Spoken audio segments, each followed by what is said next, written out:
In today's video, I'm going to teach you how to use Monday.com for inventory management in 2025. Whether you're running a small business or managing a larger enterprise, keeping track of your inventory is critical for smooth operations.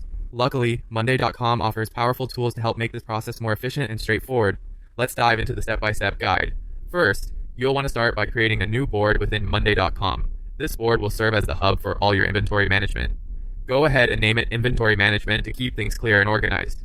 Once your board is set up, it's time to add the essential columns that will help you track vital information. Create columns for item name, SKU, quantity, location, supplier, and status. Each column is crucial for maintaining an organized and efficient inventory system.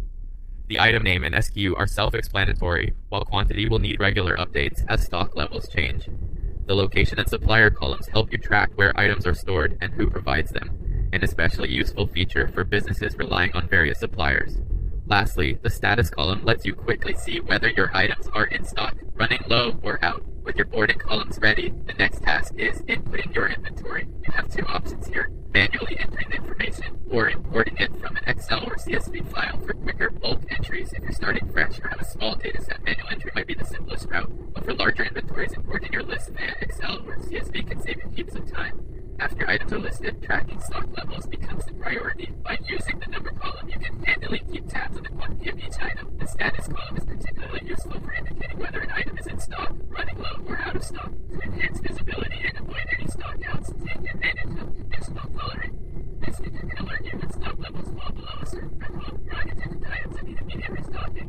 Next, let's set up some automations to make your life easier and ensure your inventory levels are always up to date. A useful automation you might consider is setting a notification trigger. Say, when an item's quantity falls below a specific number, it automatically sends an alert to the admin or manager.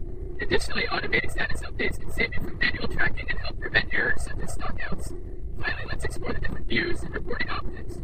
Monday.com offers flexible view options, including table and Kanban views, which allow for quick overviews of your inventory items and their statuses. If you're looking to dive deeper into analytics, dashboards offer insightful reports like total stock levels, low stock alerts, and monthly trends, which can inform your future purchasing and stocking decisions. By following these steps, you're well on your way to mastering